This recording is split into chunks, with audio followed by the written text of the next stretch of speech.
Welcome to a Wednesday night edition of Stretch the Chain on early and 3R Sports on late. Isn't it ironic? Then we're on the perfect day. Braves trail right now 4-1. So let's talk about football instead. So it seems last night the Braves got the one win they had to get in Houston, though. And tragic with what happened with Charlie Morton. Wouldn't you say, Raj? Yeah, that's brutal. I think he's their best overall pitcher. People forget he's a former Astro who knows that lineup up and down. He was on that cheating team, so I'm not a huge fan of the guy. But, he is 39, I believe. Can still hit 37. upper 90s. 37. Can still hit upper 90s, but, fibulas, tibias break when you're that old. But, no, it's brutal. It leaves them with basically two starting pitchers in Anderson and Fried, if I'm not mistaken. And again, just a veteran presence to have that in the second inning of game one. That's brutal. That is brutal. So now you're without probably, if everyone was healthy, what would be their 1-2 in Soroka and Morton? And now you're with your 3-4, Fried and Anderson. And you just called up Tucker Davison from the minor leagues. So it is definitely not the situation we want. So, of course, showing up late is going to be, I believe, from Las Vegas. Let's go ahead and bring him in. Add him to the stream. Hey guys, sorry I'm on my phone right now. I just got off the golf course and my baggage is coming up, so I'm working on that. I'll be on my computer here a little bit. In Vegas. You're in Vegas. I'm in Vegas till Sunday, so we shall see how that works out. Nice. Yeah, that's too long. That's too long to go to Vegas. Yeah, dude. You know better than that. 2 nights, bro, max. I was going to say 3 days tops. Yeah, well, I'm not here for fun. I'm here for work, so I've got a conference here that's starting in the morning. Yeah, we know how you lawyers conference in Vegas. I'll have to wait to talk to my lawyer till next week, I have a feeling. Oh, for sure. Rhino. So, Robbie, we were just talking about the Braves lost arguably the number one starter going into the playoffs, and that's on top of Soroka. Do you still, Brandon, we were at Brandon. Brandon, do you still like the Braves' chances here? I think they still got a chance, man. Their bats are hot. I mean, they're a hot team right now. Like I said, I'm not big on a whole lot of baseball watching and don't know quite the knowledge you guys do, but I love watching the playoffs in the World Series. And from what I've seen, especially in the past years, the hot team wins. And they're not to say that Houston's not, but man, their bats are hot right now. Down 5-1 tonight. Looks like it's going back to Atlanta 1-1. Robbie, would you go ahead? I mean, with that team, the way they're slugging, Shane's absolutely right. To me, it's who's hot, whose bullpen is lights out, and who plays the best defense. Especially who's hot. If you're going down, World Series winners. I was looking at this. The Nats in 18 finished second. The Giants finished second in 2 out of their 3 World Series. We're not going to talk about the asterisks in 17, but it's big time who's hot, in my opinion. And the Braves bullpen was not a strength earlier in the year, but wow, aside from Luke Jackson, Masick is unhittable. Minter's been great. The Dodgers, which I'm still in mourning. Will Smith was on their team last year, and they didn't really need him, or so they thought, and he is basically an all-star closer for the Braves. So bullpen, hitting. Yesterday, in fact, 1 through 9, every Braves player got a hit in the World Series. And tonight, Darno, who I'm not a fan, like I said, my mom could steal second off him. He hit the home run. So, that's big at the bottom of your lineup when somebody like that can get on and hit one out. So plenty of time. They're mashing better than anyone. This is, plenty of time. And that stadium's a tin can, so they'll hit a bunch out, trust me. Well, thanks, Rob, for summing up my whole 15-minute segment in about 30 seconds. But you got it, Robbie. You taught me well. Hey, Robbie, have you been able to watch the World Series out in Vegas? Do you have a bet on the World Series in Vegas? So I missed it last night. I didn't get in. I landed about 9 o'clock Vegas time last night. So missed the game last night. Went down to the sports book today. I was staying at Planet Hollywood last night, then switching to Mandalay. So I'm in Mandalay right now. Went down to the sports book. They didn't have it on this morning before I teed off, so I didn't bet. I was going to bet the Braves, so thankfully that worked out in my favor. But I think it's way too early to say how this series is going to go. Hey, the Braves got one. They've got home field now. That's what their mission was to do. Yes, the pitcher getting hurt really hurts. But ultimately, I think this is going to be a series where the hitters win or lose this thing. Both teams can hit. Both teams have momentum. Both teams have beat really good teams to get here. So this is no fluke. This is no hot. I remember several years back, the Rockies, got hot and then ran into the Red Sox. This is not that kind of situation. Both these teams deserved it. So I think it's going to go 6 or 7 games. And so, I wouldn't write off the series one way or other after one game. All right. Well, we'll move on from the World Series now. 5-1. By the way, with the Braves in the series, game 1 up 17.5% in ratings. I do think that's directly reflected in still the power of the Superstation and how the Braves were America's team at one point. Last year, all the games were in Texas. Tampa was in it. A lot of reasons why. Dodgers lead the league in attendance. But, yeah, you're right. Braves, Cubs, Dodgers, Mets back in the day. They have a national audience. And the Braves may not be able to sell out their home stadium during the year, but they carry 5 states. And if those people could go to the game, they'd sell out every night. From baseball, we'll make a quick trip to NBA. Future odds released at the beginning of the season. The LA Lakers are not the favorite to win the NBA title. We'll start with the LA Laker fan. Go around to Robbie and then Brendan. Who's your I agree. A lot of people like Milwaukee. If Golden State gets Klay Thompson back, they're going to be deadly. Jordan Poole stepped up in his absence. They're pretty deep. I like the Lakers. One thing they did is they went out and got Westbrook. And that's because, on days like LeBron is off. Last year, they got smoked on those days. Last night he had almost a triple-double, 27 points.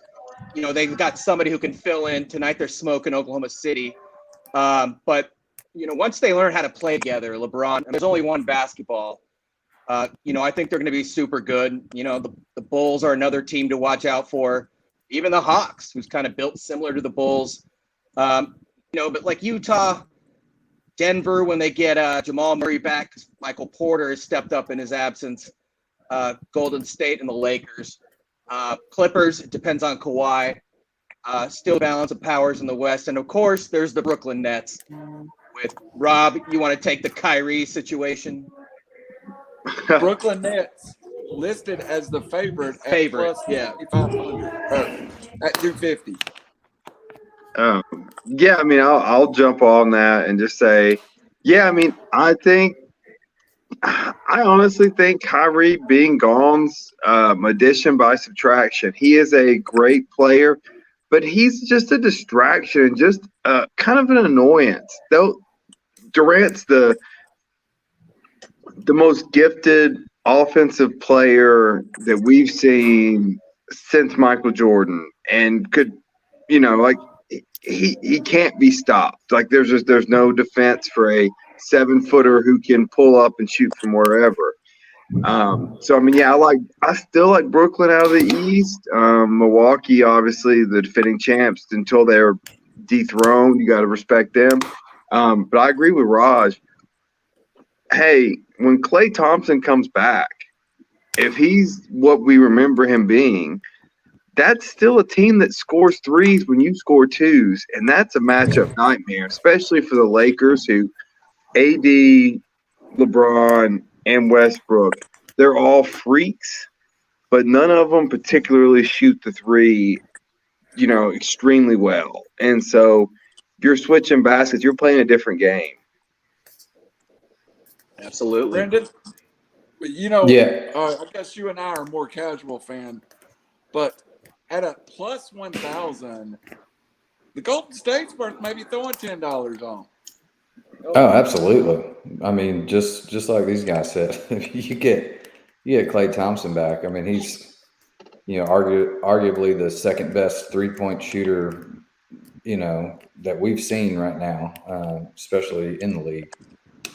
You put those two together, I mean, whose night is it? Whichever the hot hand, one of those guys is going to have 8 to 12 3-pointers a game, and just you're going to be trying to keep up and run. And they transition so well. I mean, they move the ball so well, and that's the thing. You get LeBron, AD, Westbrook. Those guys are more clear the paint, one-on-one, drive and maybe dish, or try and take it to the hole. Golden State's just different. I mean, they just move the ball so well, and I mean, you catch these guys wide open, and then you got Steph, of course, shooting from anywhere on the court, draining them when he gets hot. So they're dangerous, man. I think 1,000 plus 1,000 is a pretty good value there. Side note, completely side note. Before coming on here, I just bought a fifth of Maker's Mark, and it was $73. Like, how can people Welcome to afford Vegas, to baby. live here? Yeah, this is. I mean, granted, I was a sucker and I had to buy it in the hotel lobby to get on the show with you guys, but man, Mandalay Bay, you're gonna have to pay for this. You're gonna have to reimburse me. I'm gonna have to get it from the tables. That's when you can That's sit about- down at a slot and fake pull, because I'm a dude. I don't play slots. Fake pull right where the waitresses go in and out, and then like, oh, miss, you said you'll get me on the next time around, and get your shitty beam and Coke or whatever it is. I played Valley High today, and they were like, "Oh, do you want this? Yeah, you want a girl to ride in the cart with you?" And I'm like, I mean, want to, need to is two different things. Yeah. You can spend some money in Vegas without realizing you're spending some money in Vegas. That's why the full week's a little long track there. By the way, for those who don't go to Mandalay Bay, my favorite little secret spot is the bay is connected to the Luxor, and you get a ton of free fight tickets. And I always went to the Mandalay Bay, and I've got to see a couple of heavyweight boxing championships, and just show up and they throw some tickets your way. So Yeah. I like the Mandalay Bay. I wonder if $1.50 hot dog a beer is still there. That place was awesome, dude. Yeah, I'm Those usually shades a Caesars guy. So this is the first time I've been to the Mandalay Bay. I haven't been to either one. I usually say at the Win. The Win's nice. La Hey, Robbie, da. The win is. let me throw a hint at you. The poker table at the Luxor will only have about 15 suckers at it. It's one of the slowest one in Vegas, so you can make $1 at the Luxor poker table. It's like that sounds like my fantasy football league. There's 11 suckers in there. We'll get to that shortly. Let's move on from the NBA and Robbie's $73 bottle of liquor, which I calculate is about a $30 overpay. One drink, not a bottle. Right? No, I got a fifth, so I mean that's like 3 for me. Yes, that's 4 drinks for Robbie. Yeah. Yeah. Robbie pours a half of a jig when he's making a shooter. So yeah. Back to the Titans. Titans beat down the Chiefs. I got a couple of scenarios for you. The Chiefs are pretenders or contenders, and the Titans, pretenders or contenders. Let's start with the non-Titan fan, Raj Mehta, down in the corner. You can't ever call that team a pretender, in my opinion. One big thing, though, is they don't have a running game this year. Edwards-Helaire is still out. They are not running the ball at all. People are keying off Mahomes, who looks human for the first time. He's thrown 9 picks already. I don't think he had 9 all of last year and the year before combined. And defensively, they lost quite a bit. Ironically enough, Derrick Henry didn't go for 800 yards against them. He went for 86. But they're just turning the ball over, penalties, stuff that – and plus they do take everybody's best shot. I mean, there's no question about that. So I can't call them a pretender based on the talent on that team, but they better learn how to run the ball and stop the run, or else they're in trouble. And the pass, by the way, too. They're in trouble. Well, there's no doubt the Titans know how to run the ball, Robbie. Titans, pretenders or contenders? Oh, contenders without a doubt. They play in, if not the worst division in football, definitely one of the 2 or 3 worst divisions in football. They got the Colts this weekend. They beat the Colts again. That division is theirs. I've already declared it theirs.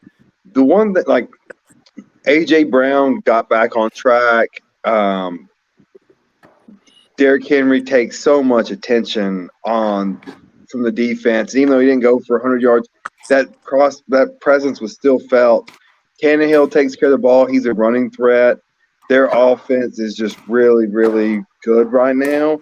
They're 5-2, and their losses, that inexplicably lost to the Jets, which you can't say it didn't happen, but it was just one of those things where, that's that's one of those oddities you're going to look back and be like, how'd that happen? And it's the NFL. Yeah, Titans are definitely contenders. I think the Chiefs are leaning back towards pretender. This is what happens when you give one player $500 million. It's going to hurt your team in other ways. You can't keep everybody happy. You can't afford everybody. Now, maybe when the salary cap gets restructured, it looks like a good deal. But right now, it looks rough. And they're in a division where the Chargers and, hey, don't look now, the Raiders and Derek Carr looks great in those 2 games since Gruden's been gone. And speaking of inexplicable losses, it's so crazy. Titans lose to the Jets. The Raiders lose to Justin Fields and the Bears at home. Green Bay's one loss was 30-3 to Jameis Winston and the Saints. It's the NFL for you, but it's really hard not to say what if in this league. But with the Raiders, they've started out 6-2 multiple times, and they've just blown it down the stretch. So I'm not super stoked. They seem to be better. Obviously, the defense did a good trade for Denzel Perriman, the former Miami Hurricane, who's up there in tackles. As far as the Titans, wow. They're offensively just get out of the way of that dude, and their receivers are freaks. Defensively, did they do enough? They seem improved from last year, that's for sure. Brandon? Yes. Finally. This is his. The Titans Titans. are contenders when they turn around and hand it to 25 times. Is that the only time? That is not. This is finally exactly what we were so hyped about preseason when we got Julio and we had this dynamic offense. It's like, take it how you want it. How do you want us to beat you? Do you want to load up the box and have Tannehill, Julio, and AJ Brown beat you, or do you want to play nickel and dime packages and let Henry run all over you? Henry still did his job. 25 carries, 87 yards. That's a pretty solid day in the NFL. And, our dynamic offense, they just couldn't stop it. So I think we could have put up more points. I think after the first half when it was 27-0, they were kind of on cruise control. But this is the offense that we've been waiting for. This is offense we've been talking about. This is what gets everybody excited. It's finally coming together. And yeah, the defense, they're starting to kind of figure it out a little bit, you know. And guess who we did not miss the entire time? Taylor Lewan.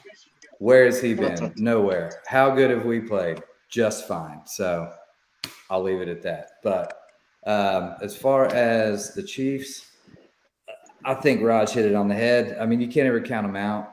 They do not have a run game right now, which is, you know, detrimental to the offense in the NFL, as everyone knows. Like, you can't just go around and sling it. Coaches are too smart. Don't count them out yet, but they've got to fix a lot of things. But it is NFL. You know, you get two different teams in 2 different weeks. So, you know, I give them time. You know, 2-3 more weeks down the road, if they lost another 1 or 2 games, then yeah. But I still wouldn't count them out yet. Robbie? Yes. Have we saw Julio Jones at its best in the Titans offense? You know, I'm still holding out hope that he is getting it together. And he is going to get open. He's going to find his place in there. I think, you know, obviously A.J. Brown's the dominant person, but I can't believe Julio is going to be done yet. Raj, is the Raiders, and we're going to play a little game here in a minute. Give me your Raiders. What are your expectations for the Raiders right now? Again, they've started out with this similar type of record, you know, quite a bit. The difference being as somebody nailed it on the head, like Rob did, that Derek Carr is unconscious right now. You know, defensively, they're much improved from last year. Guys are healthy. They've made some nice additions. Their number 4 pick overall, Clelin Ferrell from freaking Clemson, was a healthy scratch a couple games ago. So that was a nice job by Gruden and Mayock. You know, they controlled the Eagles. You know, they beat the Ravens Monday night, but there's a lot of juice in that new stadium. So, and they beat the Dolphins, you know, the Steelers. So they were overmatched against the Chargers. I don't want to read into it too much. You know, the receivers are better. Ruggs is taking the top off the defense finally. You know, Kenyon Drake and Josh Jacobs. So, yeah, they're improved all the way around. They're also in the toughest division in football, in my opinion. And, you know, they've got to play the Chiefs twice and the Chargers again. So we'll see. I'm not overly excited, but I'm pleased thus far. All right, guys, we're going to play a slightly new, different version of Pretender or Contender. I'm going to give you a team's season's results blindly. You're not going to know who this team is. You're just going to hear how they produced on the field. And you're going to tell me Pretender or Contender. And if you know the team, don't shout it out, because a couple of these schedules may give it away. Who, Mr. Chain will go first with this one. But all of y'all are, listen close, because all of y'all are going to get this team. This team opened with a loss to the Vikings in overtime by 3. This team lost to the Bears by 3. This team came home or went on the road and beat the Steelers by 14.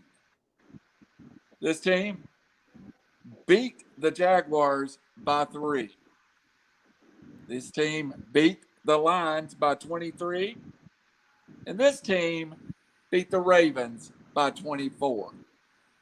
Losing to the Bears, beating the Ravens. Is this team for real?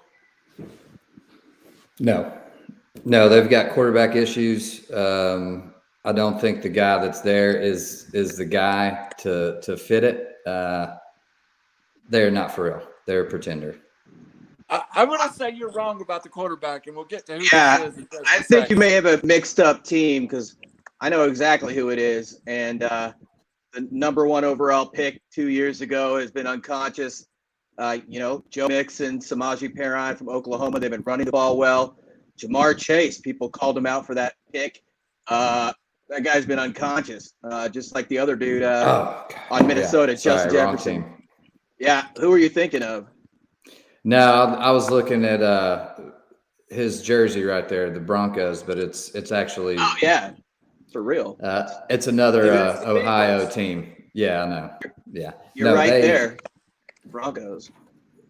Yeah, they're garbage. That's what I was thinking of. I was all looking at preseason Vikings game. All right. Now, even if you know the team, Raj, don't shout it out. Okay? You're going to start first. So, are you ready to go? This team opened the season with a 26-point defeat to the Philadelphia Eagles. This team lost by 23 points to the Bucs. This team beat the Giants by 3, lost to the Redskins by 4, before going on a 2-game winning streak over the Jacksonville Jaguars and the Miami Dolphins. Is this team trash or real?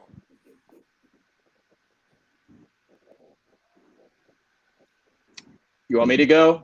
Yeah. I won't say the team name. They're not for real, in my opinion. I mean, I'm surprised where they're at right now. They're getting a lot of production from guys that, have kind of been around the league a little bit, mainly at running back, the guy you want to trade for in our league. I would not call them for real, but they have had a tough schedule, and they could have won that game against Washington easily. They hung with Tampa, and they got the Panthers and Niners, Lions coming up 3 in a row. Those are all 3 winnable games. So you never know. But right now I go pretender. All right, Shane. Yeah. No, I agree with that. This team is. It is. I mean, I'm a fan of the tight end / wide receiver that they drafted. He's been quite the upgrade there on the offense. He's really starting to shine as well. So, but they just, you look at some of the talent on these other teams. I mean, they just don't even compare. So I just don't see them, other than kind of a rebuild and try and reformat with Arthur and figure out what's going on. I think he's going to need a couple years to draft some of his guys. All right. That is obviously you all are correct. That was the Atlanta Falcons. Robbie, we're giving blind resumes, and then you're telling me who the teams are. So you're going to get this one if they're first. contenders or pretenders. Right. All right, Robbie. And I'm gonna throw $73 bottle. I'm gonna throw this one out of order to you and see if you can get it. Pretender. This team beat the Detroit Lions by 9 points. This team beat the Seattle Seahawks by 9 points. This team lost to the Arizona Cardinals by 17 points. This team beat the Colts by 3 points. This team beat the Bucs by 10 points. Does that resume, is that team real? Wait, is that the Rams? We're not supposed to say who it was, but yes, it is the Rams. Oh, sorry, I botched that game. Yeah, they're for real. Even with the struggles last week against the Lions? Hey, the Lions play everybody tough, and that was a big game for Jared Goff. And I don't hate on the Lions as much as most people do. They're a fighting team, and I mean it's still professional football. The Titans lost to the Jets, like we've said. I mean, it's the NFL, man. You're gonna get weird weeks and travel and teams overlooking people. And so, I'm a believer in the Rams. How about you, Shane? Yeah, 100%. I mean, the addition of Matthew Stafford has been, tremendous for that offense. And I mean, they've got arguably the best defensive player in the league. I mean, they can keep it together. They can score pretty much with anybody. They're definitely contenders. My Did y'all only see- question with that team is the running game. Losing Akers hurt. Darrell Henderson is a bit smallish. Sony Michel's more of a pass catcher. The receivers are insane, though, with Meshawn Jackson down there, Van Jefferson, Sean Jefferson's kid, the old Charger, Robert Woods, and Cooper Kupp's unconscious. Now, I've had that guy a bunch of times in fantasy, and I don't think he's ever made a season healthy, like through the whole season. But Yeah. that guy is He's on- insane. Yeah, he gets hurt all the time. Any team, Donald and Ramsey is going to be right there. Leonard Floyd, that got last year, 10.5 sacks last year, the old Georgia Bulldog. And he has 4.5 leading the team this year. So they got a lot of stars, but I think they need to improve the run game somehow. Did y'all see? And this is off a little bit off. Did y'all see Tomlin's response to being asked about the USC job? He was misquoted a bit. That answer was in reference to college, coaching in college. It wasn't like about USC football. I don't know if you saw the quote, but yeah.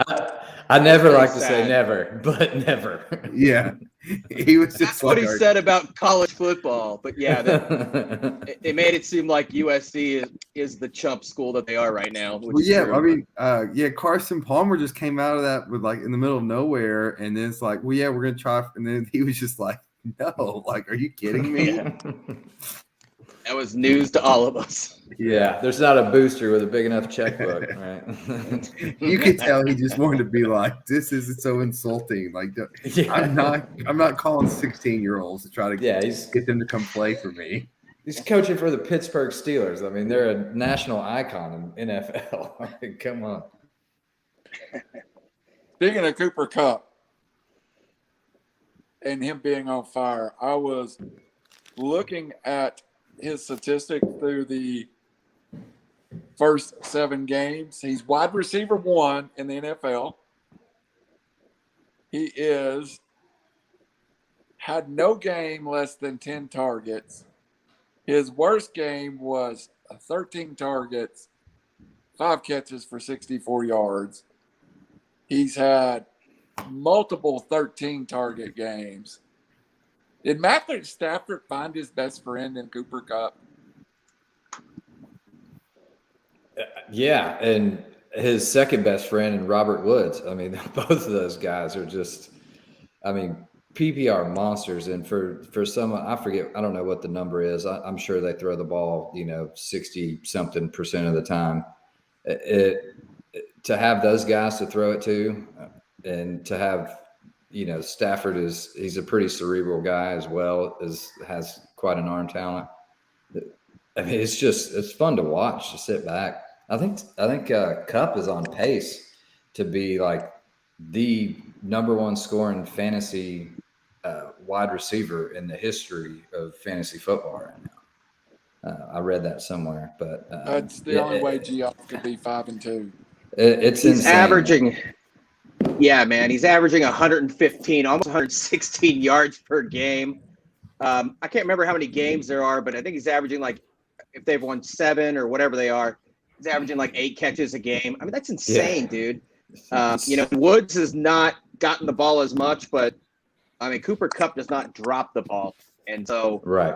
Yeah, I mean, he's just blowing it up. He's got 9 TDs already. Like, what? Yeah. That's a great year for most receivers. And it's not Yeah, even he could halfway start through the right year. now. He could probably still finish in the top 5 of wide receivers if he didn't play another game this year. Exactly. It's just insane. Exactly. Well said. You have to wonder if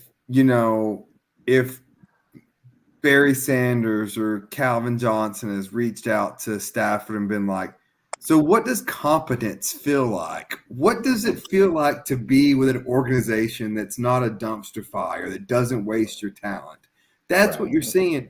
Stafford was the number 1 draft pick, all the talent in the world. He went to Detroit, and they just wasted all of this talent, which they always do. That's their MO. So much talent, and it's all wasted.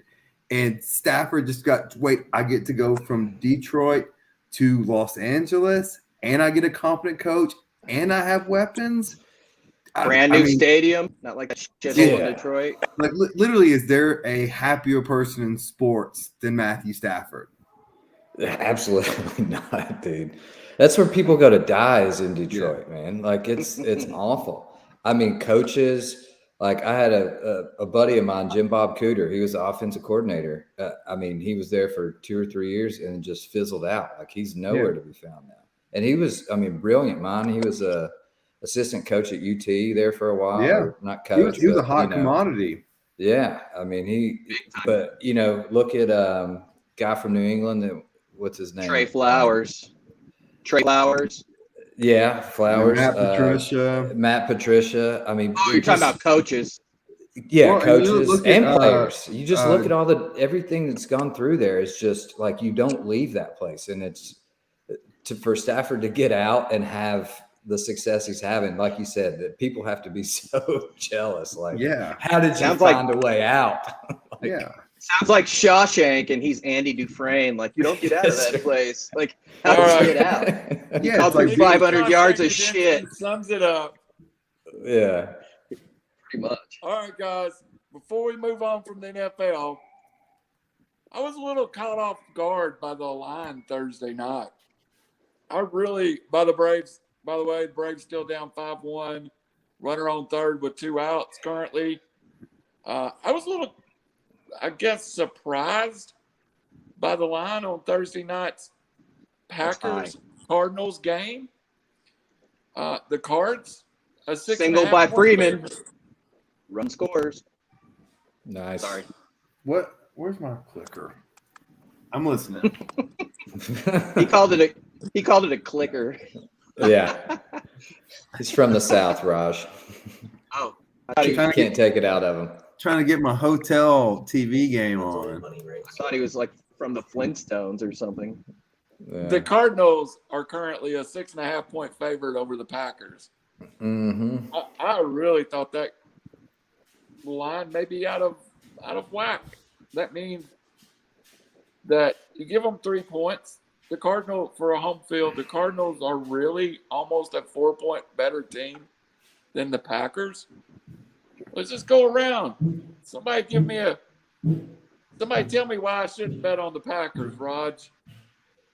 Devontae Adams, Lazard are both out. They don't know about Valdez-Scantling coming back. He's supposed to, but it's a Thursday night game. If it was Sunday, he'd come back. So not a lot of receiver options for Aaron Rodgers. But anybody with Aaron Rodgers, Aaron Jones, it shouldn't matter. That seems like a lot of points to me for a team that's basically the hottest team in football or one of them. But still, if they had their receivers, I think this line would be somewhere around 3.5.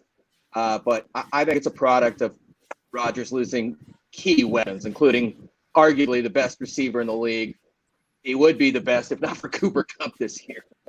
Right. Robbie, do you like the 50.5 or? I like the over. I think it's going to be a shootout. This is one of those games where somehow, some way, I just feel Aaron Rodgers wins it.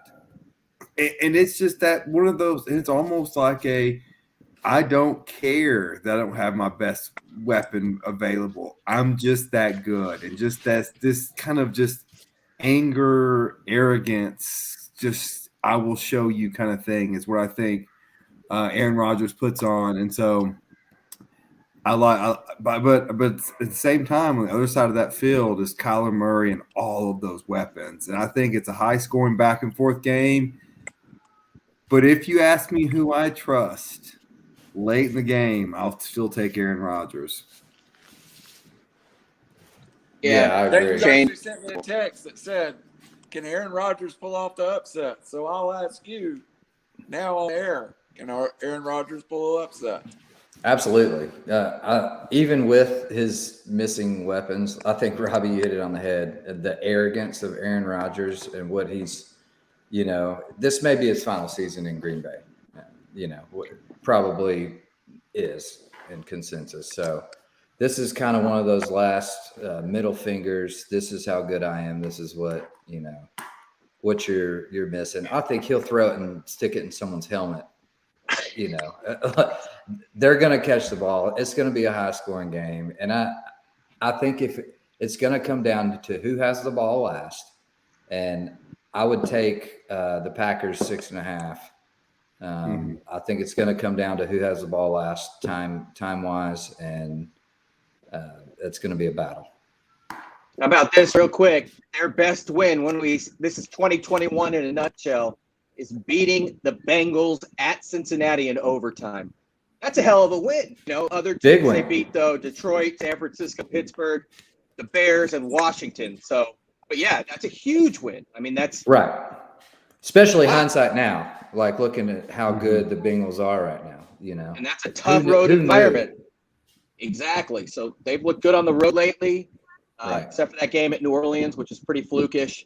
So I agree. I mean, even despite the weapons, I'm taking Green Bay.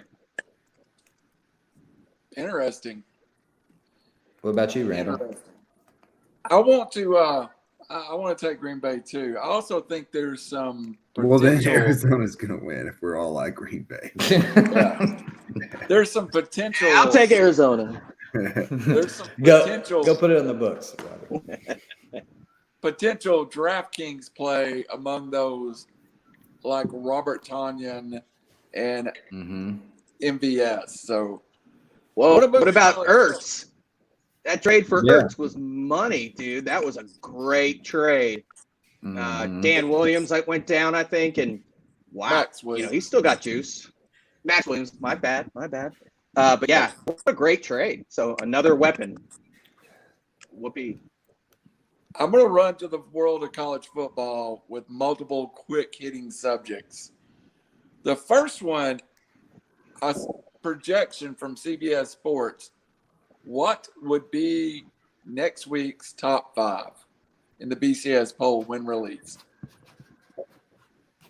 Shockingly enough, I thought Cincinnati was listed as number 5. Is Cincinnati not done enough to be in the top 4 already? That both Alabama and Ohio State would be ahead of them. This is the projection for Week 8. They've also got a projection for the playoffs. Today, Week 8, Cincinnati, number 5. Too high, too low?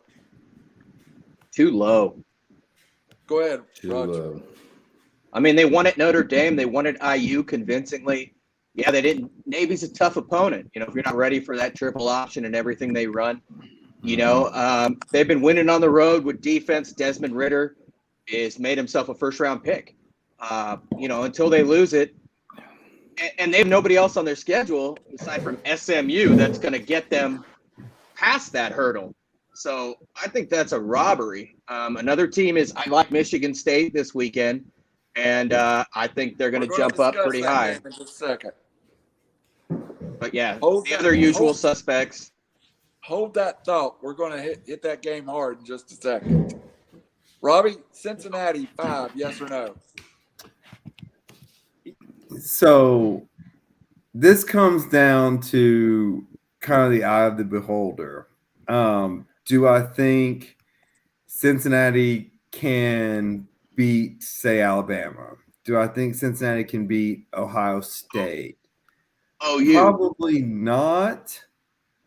But had they done enough to get there? Yes. And so I want to see if Cincinnati runs the table, I want them at the table. I want them to be able to play and see what happens. Because I say I think that, but I haven't seen it yet. And I want to see it. I don't want to see a overrated, just Power 5 school coming in. To me, like this Oregon Ohio State thing's gonna get interesting. The Big Ten's gonna play itself out. Oklahoma, I don't think they deserve it. They have not looked good. They're the fear that I have of a Power 5 team that's usually in there. If they jump over Cincinnati, I have a real problem with can a non-Power 5 team get a fair shake? Because Oklahoma is not one of the best four. Big ups to Rattler and Keaton Slovis for each of them playing their way out of the first round of the NFL draft. Way to go. Yeah. There you go. Yeah. Brandon, Yes. I'm gonna Go get ahead. Brandon. You first. Let's remind everybody this Cincinnati team led this same Georgia team 21-10 in the fourth quarter of last year's Sugar Bowl. Yeah. So Yeah. I think Cincinnati is legit. And you look, Georgia want to be there though. you look at the playoff committee and everything. Like, you can't have it both ways. You either got to do it by the grade of what they're going on right now, or you got to do the eye test, which we all know that's never going to happen. They're going to pick and choose. You're fighting up a uphill battle against Power 5, conferences, and you just can't win. Somehow, some way, there's going to be a way that they get squeezed out of this. And I totally agree. If it's Oklahoma, I will be so disappointed because they look like straight trash right now. Like, I mean, they do not look like a good football team whatsoever. I mean, they're battling in every games they should be blowing people out. But who knows? Cincinnati, I mean, they've had some good wins, and I feel like they deserve a shot if they run it out. I mean, I've got them my consensus number 2 right now. Just because why not? I mean, they've done everything to get there, and they've had some really good wins. So yeah, Robbie, I you will had a say, point. yeah, the thing that worries me, and who knows how much the TV executives influence the playoff committee.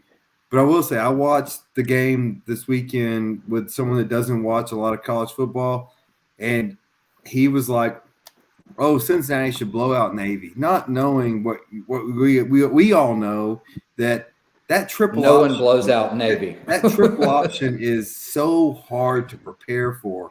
There's a reason why Tennessee bought out Army, because they're like, we don't want you. That's not good. I saw Nothing someone to schedule those. Why even schedule those games? Like, Yeah. if you got a shot at it, it's like, don't even schedule a trap game like that, because you're not.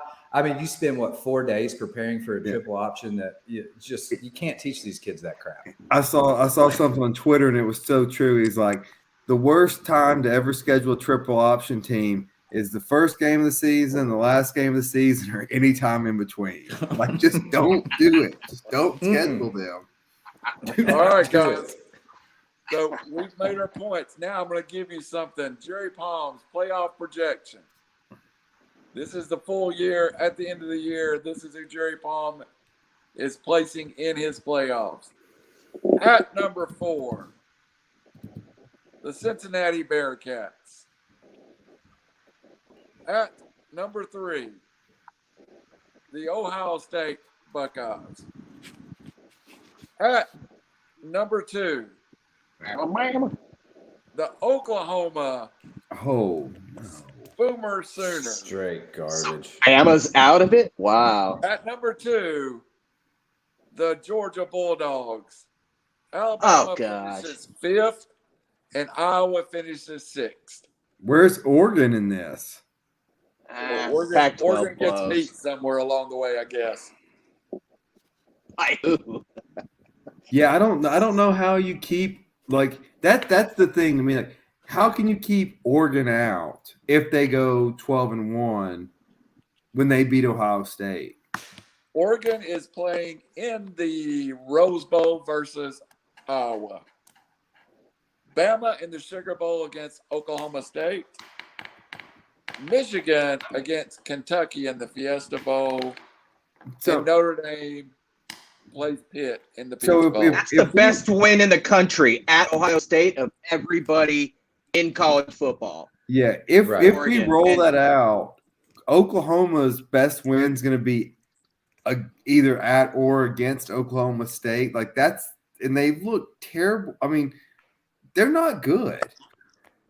Right. No, but in Ohio State's defense, not being a homeboy or whatever, but it was early in the season.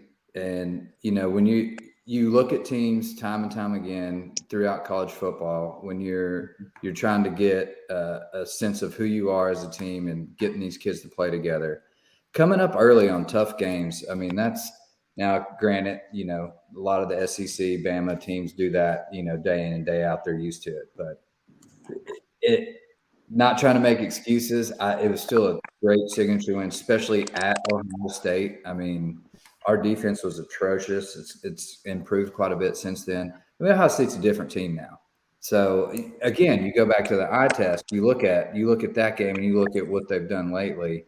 Two completely different teams. I mean, Brand new quarterback after Fields controlled everything in the offense. I'm not a fan of Anthony Brown with Oregon, but they controlled that game on both sides of the ball. They made them one-dimensional. Oh, yeah, Ohio absolutely. State gets better every year.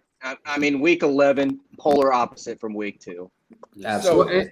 But I'm not taking anything away from Oregon. I still have them. I've got them ranked number 6 for me. And in fairness, Ohio State, if they win out, they will have beaten Penn State, Michigan, right. or some Michigan highly State. ranked teams. Yeah, right. I mean they will Penn have State, they'll get some close. signature wins. Right. Yeah, they'll have the resume. Penn State's garbage. The game this weekend, I was going to go until they lost the last game. Who they lose? Illinois. Overtime. I watched that game. It was painful, the overtime. It was like the best, worst game I've ever seen in my life. Was it 9 overtimes? Was it? Or no? Yeah, but it was 9, but they do the 2-point conversion after like the third. And neither of those guys could get 2.5 yards or 2 yards. It was pathetic. It's like a pillow Penn fight. State. Is With big girls. James Franklin and Dan Mullen the exact same coach? So back to the Oregon debate real fast. Last 3 games, a 7-point loss to Stanford, a 7-point win over Cal, and a 3-point win over UCLA. We talk about Oklahoma barely surviving. To me, Oregon's barely surviving in the Pac-12. So you can't use This is true. a double hand here. Right, but they also have that signature win. Yeah, so, I mean that's my thing is like they still beat Ohio State. Like if that game didn't play, then there's no debate. But it's hard to say Ohio State's better when they played in Columbus and Oregon won. That's a hard pill to swallow. Right. But again, the transformation throughout the season is a big factor. So. Yeah, absolutely. But I get it. Stanford was at the peak when they played. Right. Tanner McKee had settled in. They had been winning. Oklahoma beat Kansas by 12, beat TCU by 21, beat Texas by 7, beat Kansas State by 6, beat West Virginia by 3, beat Nebraska by 7, beat Western Carolina by 76, beat Tulane by 5. So is Oklahoma getting better as the year goes along? No. Did you watch the last game? Yeah. Absolutely not. And I hate the transitive property kind of arguments, but it's like Texas, Arkansas beat Texas pretty badly. Arkansas also ran in the SEC. Like Oklahoma, no, the Big 12's just garbage this year, and Oklahoma's I guess it's the top of the garbage. So I mean, it's like they just do a pizza on the top, and hey, if you're gonna have to eat something, here's the top of the pizza in the garbage can. All right, let's jump over. That's it. Let's save that analogy for another day. I'm just predicting my future tonight is being like looking in the garbage and trying to find the pizza. Yeah, he's gonna be on his way home. It's No money appropriate. left. Yeah. I tried to let that one slide, but I couldn't. I want to hit some of the bigger games around the country. Cincinnati, number two Cincinnati versus Tulane. Do they need to come out and walk the dog on Tulane that Oklahoma couldn't do? Don't struggle with Tulane if you're Cincinnati, right? Shouldn't. Tulane's 1-6. Their one win was over, I think, Morgan State. They looked. OU made them look good. What does that tell you about OU? Yeah, they'll smoke them. I don't see Tulane doing much on offense, even though that quarterback looked okay. But yeah, I mean, this is like a whatever game. No one's going to care at the end of the year unless they lose, which they Right. won't. Georgia, Florida in the cocktail party. Georgia is a 14-point favorite. Robbie, is that just slam the door, or Florida's got enough athletes to play with Georgia, but I think a lot depends on what kind of quarterback play Florida gets. Would you not agree? So, and this is what I touched on briefly. Dan Mullen, James Franklin, Dan Mullen won big in Mississippi State. Nobody wins there. But then he gets to Florida and he wins, and he went to a New Year's Six Bowl, I guess 2 years in a row. Since the cocktail party last year, Georgia's 11-0. Florida's 8-6. Wow. Florida is 8-6. That's so the pressure may be starting to boil there, and where Dan Mullen needs a win, a big win, and beating Tennessee and losing close to Alabama is not enough. He needs something there, and so does he start looking? Do they start looking? But if Florida falls and they go to 4-4 for the year, what is that? Well, I know they say it's a rebuilding year, but 4-4 at Florida. If they played Tennessee right now, Tennessee would beat them, and I'd take Tennessee. They somehow beat them 38-14. It was one of those games early on. Florida's top two rushers are both quarterbacks. That's all you've got to know. Emory Jones is throwing 10 TDs with 9 picks. He's not very good. We've all seen that. Defensively, I mean, they're getting smoked. I mean, they're giving up points. LSU 50 points or 49. I mean, yeah, rebuilding or not, I agree. Dan Mullen. When's the last time there's been a spread of 2 touchdowns in the cocktail party? That's pretty crazy. That tells you a lot of the state of affairs of both schools. Yeah, I agree. James. I'm taking Georgia and the points all day. I think this game's ugly, and I think it's ugly quick. So let's talk about ugly. Ohio State, an 18.5-point favorite over Penn State. Yeah, That's a lot of I'm gonna take Ohio State all day. Penn State's garbage. We're playing Trash. in Columbus at night, 7:30. We're on fire right now. Our offense is just almost unstoppable. Their offensive line's probably one of the best, if not the best, in the country, and we've got weapons everywhere. So I don't see them. Yeah, Ohio State points all day. Robbie, any difference? Man, that's a lot of points. But Penn State, this is how bad the Big Ten football is. If they would eat a pizza off a garbage pail. They went to 8 overtimes and still didn't hit the over. Penn State and Illinois. At home. That's mind blowing. I just put James Franklin, Dan Mullen, they're in that same boat. Hey, they had a good run, but are they elite enough for those elite jobs? I'm not sure they are. I don't think they're getting phone calls right now about them. Yeah, I know I think they've been at the top of the list, hearsay from media, but yeah, I don't think anybody's calling them right now. Well, no, why?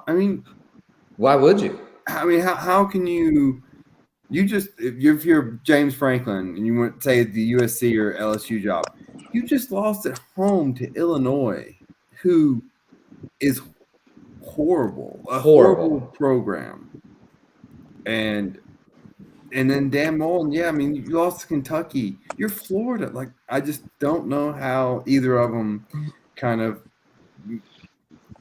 right the ship at this point. Yeah, and those being schools that big, I mean, that's not going to fly, like you said. I mean, there's a change going to come, Yeah, real quick. Hey, and change. CJ Stroud is young and he's getting better. The guy's throwing 22 TDs to 3 picks. They lost to Oregon because of penalties, 1 turnover, and they couldn't stop the run, which surprised the heck out of me. But they're getting better, and they're going to be a force by the end of the year. But, yeah, I mean, nobody's talking about C.J. Stroud. That guy has played amazing. He's a true freshman from California, of course. Boy, they steal more of our good players. We don't discriminate. We recruit out of any state. So that's called the Clay Helton effect. But, yeah, that's a team to watch out for. Penn State is trash. I don't know how they were ranked. Top 10, I don't know how they're ranked now. Just bleh. Bleh. That's all I can say. Especially after that loss last weekend, it's just like, how is this team even in the top 25? Like, it's so bad. All right, let's move on to the game of the week. What is considered a rivalry by most people, but I'm going to throw something out at you. The last time these two teams met and they were both in the top 10, the number one movie in the nation was Mary Poppins. The Beatles had just landed in America. Movie tickets were $1.25. Oh Pretty Woman was the number one song in America. Since 1964 to today, next to Saturday, no Michigan State game has been a battle of 2 top 10 teams. And Randall was 21 at the time? I wasn't even born. I was not born yet. My bad. Wait, they had movies back then? They had movies, yes. Mary Poppins, man.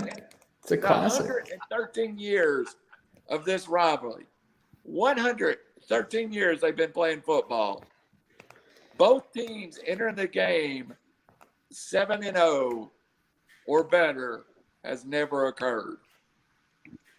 So, Michigan State, Spartans a 4-point underdog. I think Michigan's for real. Somebody's going to have to convince me otherwise. So, Brandon, you're our resident Big Ten guy. Is Michigan State real? Can they play with Michigan? I think so. I think they can. I honestly wish I could watch both of them lose and somehow the field catch on fire. But if I don't even want to say who I would pick to win this game. I think Michigan State's going to keep it somewhat close. But listen, if Michigan football is good, it makes the rivalry so much more fun. We've been kicking their ass for I don't know, 5, 7, 10 years now. I've lost count. Like, it's not even fun rival anymore. Like, let's get it back to where they're good, where it makes the Big Ten better, it makes football better when you have those kind of rivals where teams are good and it's not just a blowout one way or another. So I like Michigan on this. I think they're legit. I do think Michigan State can keep it close. Harbaugh's been known to choke before. I believe it is at East Lansing. Yeah. East Lansing, baby. It is at Michigan Game State. day is going to be there. Yeah, so that gives them, they're 4-point dogs. I think it's going to be close, man. I think it'll come down late in the fourth quarter. I'll say that's not had a lot to offer tonight. I really, really think Michigan just walks the dog on Michigan State. Sorry, George Jackson, our friend from the Off the Center show, the Michigan State booster. I just think Michigan walks the dog on Michigan State. I personally understand about, when you win 15 in a row, 10 in a row, if it's a rivalry anymore. I'm sure Florida and Alabama feels that way about Tennessee at this point. So I'm on the other end of that. But Right. I'm going to give you my best nuts, or best bet, best nuts. My best bet your nuts later on is going to come from this game. I feel that strong about it. So I am definitely on the Michigan side. Robbie, what's your thought? So it being at home for Sparty, and Jim Harbaugh gets a lot of credit and a lot of praise, some earned, some unearned.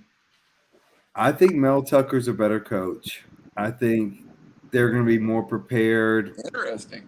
I like Sparty in this one. I think they have worked the transfer portal as well as anybody in the country.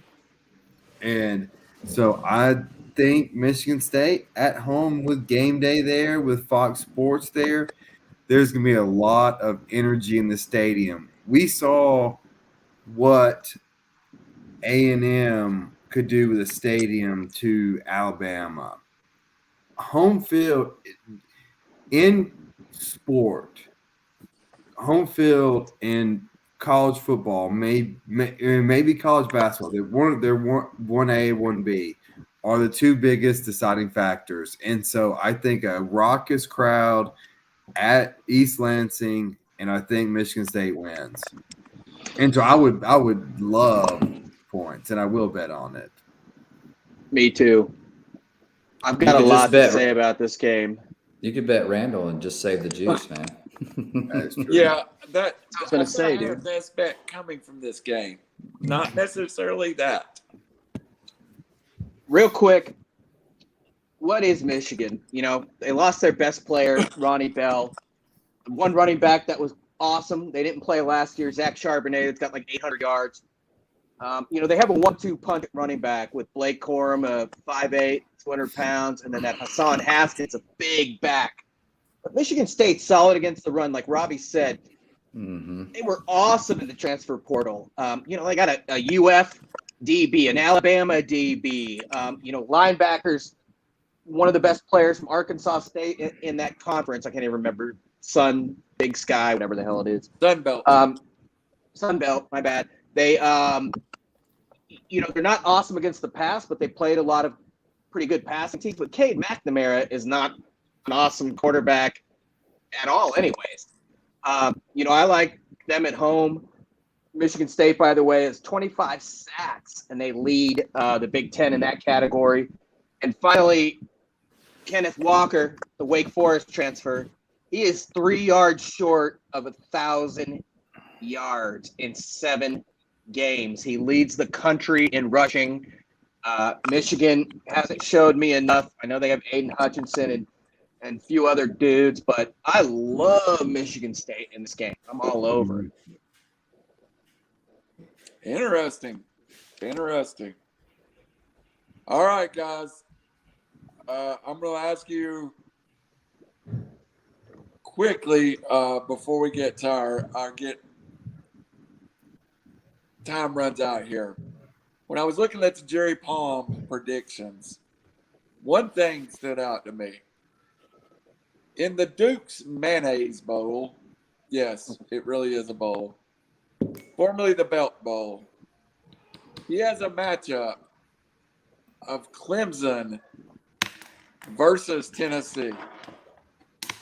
Has Clemson really fell that far that fast that they are on par with a 6-6 bowl and no better? No fixing it. Robbie, what's your thoughts on Clemson? Well, I don't think you have to study history too far back to look at what happened with Florida State.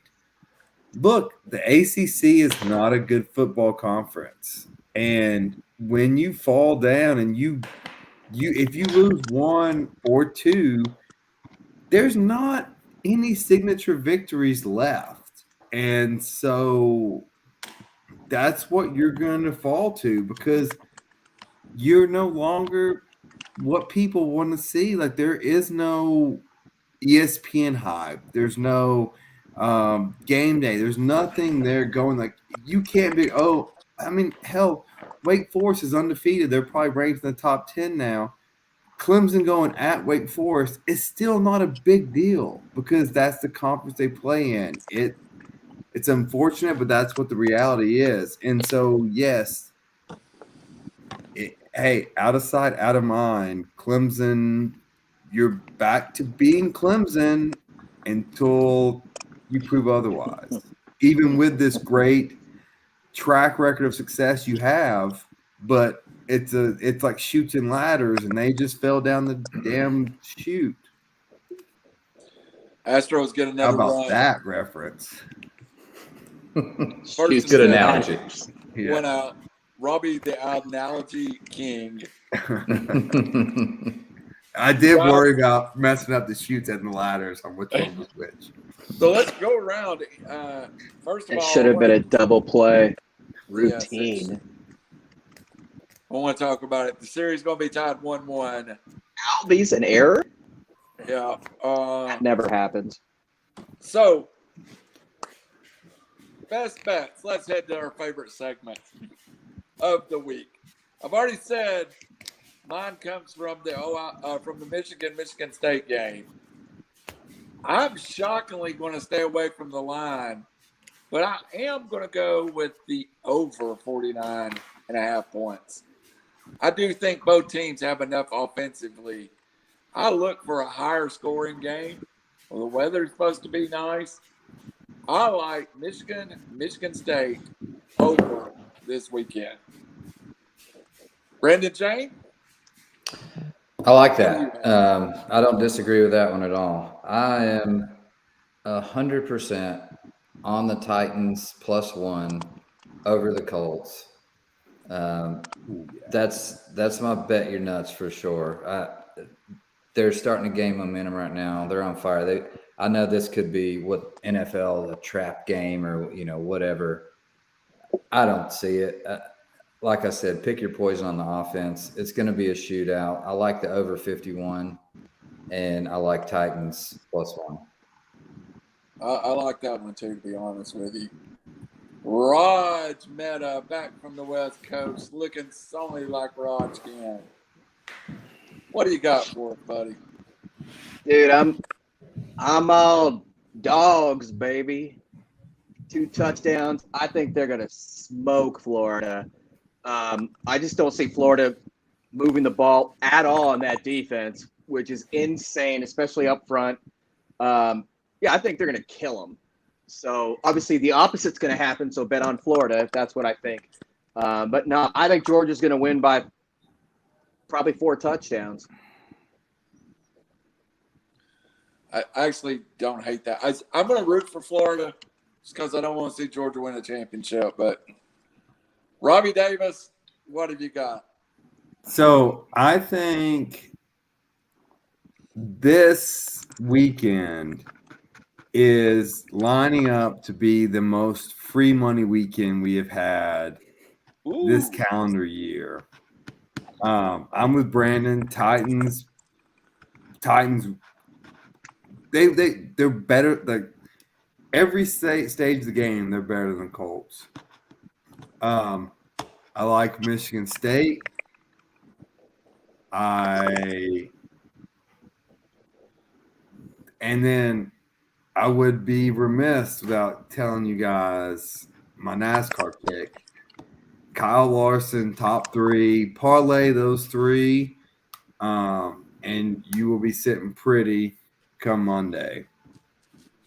So Titans, Michigan State, Kyle Larson, top 3. Is anybody going to play the 36.5 points on Iowa, Wisconsin as an over? That may be the lowest I've seen in a long time. Oh, they both suck it. That's Vegas. That's Vegas taunting you. Yeah. They're warning you. That game's going to be like 14-10, bro. Yeah, it's starting to get cold there too. Like I will Stay take Iowa away. though. Iowa's a 3.5-point dog. Wisconsin blows. I know they lost to Purdue last week, but I think Iowa wins that game. Yeah. Oh, and Wisconsin's favored. The over on Thursday, the Packers and Cardinals. Yeah, what was throw that into a 14 parlay. Nice. 50.5. I like the over. You're in the right place, dude. Our buddy from Victory Formation, Arden Scroggins, gave us this one too. That guy's for awesome. DFS on Thursday night. Yep. Randall Cobb is the play. Oh, yeah, I'm going for it, Raj. I'm going for it. He's the number one receiver now. Let's see that parlay. Dead right. Robbie with his 20s or his hundreds out. Making it rain. All right, guys. First of all, final words from me. Tomorrow night is the end of my high school football season, which has been it seems like it's been 7 months long. I have been going since the second week in August. And high school football doesn't quite line up with college football. So then we still have a playoff after next week. So by the first week of November, we'll be in the playoffs. I don't think Squatch County will qualify. We'll probably take our trip to Roane County, who's a top 5 team, and probably struggle. But in years past, we've been very good. We were in the semifinals about 4 years ago. 15 weeks of high school football was a real grind. So I just wanted to take my final words and thank the people at we've renamed it to the Nickajack Football Network. So I just want to take a moment and thank them. Thank them for putting a lot of trust in my hands. And also announce that River City Media is going to be doing a couple of high school basketball games, stream live to YouTube, stream live to Facebook. They're going to be teams from the North Alabama area. My friend Phil Harris and Howie Cheney will be joining me on the play-by-play. We're going to try to see if we can generate an audience, but it may be, if we can, it may be a direction we go in the future of doing more live high school sports on the network. So join us. I know we will have a Sylvania game at some point. It's the only one we booked. So Robbie Davis, outside of your lovely wife dancing in Dare to Dance. Yeah. You're about to throw away thousands of dollars on Red 18. What else you got going on in your life? Yeah, so update. So they raised $661,000 for the Kidney Foundation, which is, it's huge. Wow. That's amazing. Yeah. It is. Very proud to see the River City logo behind your wife, too. Yeah. Yeah. So That was awesome. Allison got Standing Ovation Award, second in People's Choice, and then a Star Performer. So awesome. Overall, good success. And then actually it was a really fun event. So in the future, hopefully we can all get there. You better get your ass in the gym, dude. You better get your ass in the gym. Oh, well, Yeah. Hey, it's yes. She's looking good. Me, not so much, but that happens. But yeah, overall, yeah. It was a good weekend, and then I avoided watching Tennessee get beat by Alabama again. And then other than that, I'm looking forward to gambling this weekend and hopefully coming back with a boatload of money. But yeah, that's it for me. Red 18. I played that 7 times last night and lost every one. I black 15 hit though and black 24 hit. Nice. All right, Brendan Jane. My words are to Mr. Robbie Davis in Vegas there. Don't sit in one place too long. You'll lose all your money. And for the love of God, wash your damn hands. Is he the cell phone guy and fans get too close to somebody else's bet and he's that guy? That's right. Just wash your Shocker. hands. Yeah. Shocker. Does sitting too long in one place, losing your money, does that include the rhino or no? Oh no, that's after hours. Yeah. Making sure. You got work hours and you got after hours. Exactly. Work stops at like 2 a.m. Yeah. All right, Raj Mehta. Oh. Go ahead. Oh, I will just say how devastated I am to lose to such a bum like Clipper this weekend. And Brandon, you have the worst fantasy team that may ever have been assembled. And I'm in first place. Yes, it's mind blowing. It's awful. My fantasy team is like, I look at it and I want to cry. I'm like, how did this happen? Like, everyone just completely like missed this year, So it's just one of those years. I'm gonna grind it out. Maybe I'll catch a win or two, make it to the playoffs, but it's not looking pretty, boys. You still lead our division. I know. Play you this week. I know. Hopefully you got a lot of people on bye, Randall, because I can get about 87 points, and that's about it. You do not have to play Lamar Jackson, so yeah, that's a plus. You will be playing Daniel Jones at quarterback, so bring it on, baby. Yeah, that team blows, and it's got a better record than my team. That's depressing. My team's garbage, dude. It's so bad. You got Eckler. That's about it. I know, and he was on a bye last week, so Geoff beat the crap out of me. My Eckler, final word. Somebody doesn't get like 40 points. Go ahead. Yeah, well, he can do that. My final word is a painful congratulations to the Atlanta Braves. It was frustrating for me, and one reason why I've been a Dodger fan my whole life, but when you live as a transplant elsewhere, you hold on to what you've got from home. We were at game 2. I'm not going to label all the fans, but there were certainly some fans that were not awesome. And, my little one was not thrilled. It's kind of me against the world. I've said that before. Got nothing to do with that. The Braves, everybody's hot. Career hitters, Rosario, Soler, Jock are 225 guys, and they're unconscious. They beat us. I wish we would have had Scherzer, Kershaw, Muncy, Turner, Dustin May, Joe Kelly. All these guys got hurt, but it doesn't matter. I'm not saying we would have won the series. I'm saying the series would have been different. But last year was also a short year with a short offseason, and they went as far as anybody could. So, frankly, I can't believe guys didn't get hurt sooner. But the Braves outplay us. We have to wear it. They deserve to win. I'm not making excuses. I like them in this series. Obviously, everybody in the world hates Houston, especially me. And with that lineup, the Morton injury sucked, but they've been unconscious. So I still like them. I think they win both games in Atlanta. Is it all 3 in Atlanta now? I think that's stupid. 3, 4, and 5. Yeah. I mean, dude, they got home field now. And Houston's best advantage is that tiny little crap hole of a stadium.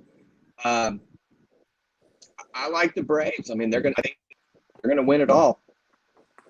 And congratulations. All right, I'll take that. Robbie Davis somehow left us. I was trying to see if we could get him back. He's in Vegas, dude. He's gone. Yeah, he's gone.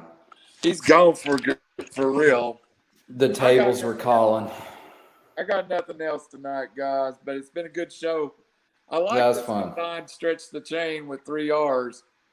I like the format. So Yeah, it's fun.